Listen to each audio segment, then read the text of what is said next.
জয়গুরু। নারায়ণী দেবীর জীবনের পরবর্তী ঘটনা। এরপর নারায়ণী দেবী হাওড়া, গড়িয়া, যাদবপুর সেন্ট্রাল পার্ক, রাজা দীনেন্দ্রনাথ স্ট্রিট, বারুইপাড়া, কেয়াতলা রোড, ভুবনেশ্বর আসন মন্দির, যখন যেখানে থেকেছেন সর্বত্রই সুরবালা দেবী ছিলেন তার সঙ্গিনী ও অভিভাবিকা একাধারে। নারায়ণী দেবী নিজের পরিচয় দিয়ে বলতেন, চৈতন্যের অবশেষ পাত্র নারায়ণী। আমিও ঠাকুর মহারাজের সর্বশেষ দায়, বুঝিছি গৌরাঙ্গ অনাথ নিকেতনের শেষ পোষ্য।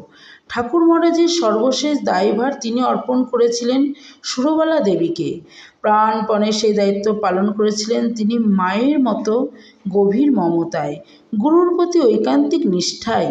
শৈশবে শুধু লেখাপড়া শেখার বিষয়ে নয়, ভবিষ্যতে লেখিকা রূপেও নারায়ণী দেবীকে সাহায্য করেছিলেন ঠাকুর ও সারস্বত মঠ সম্পর্কে বহু গুহ্য তথ্য দিয়ে।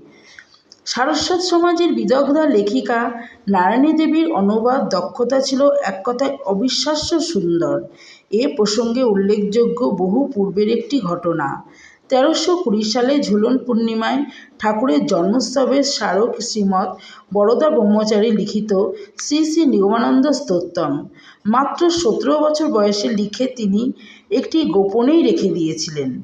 এই দিন তার নবীন যুবক বয়সে নাম সংকীর্তনে ভাব বিহ্বল ঠাকুরের যে মূর্তি তার চোখে উদ্ঘাটিত হয়েছিল, তিনি তা ব্যক্ত করেছেন এই স্তোত্রটিতে। তার গোপনে সংরক্ষিত এই স্তোত্রটি নারায়ণী দেবী প্রথম প্রকাশ করেন তার লেখা রূপলাগি আঁখি ঝুড়ে গ্রন্থটিতে।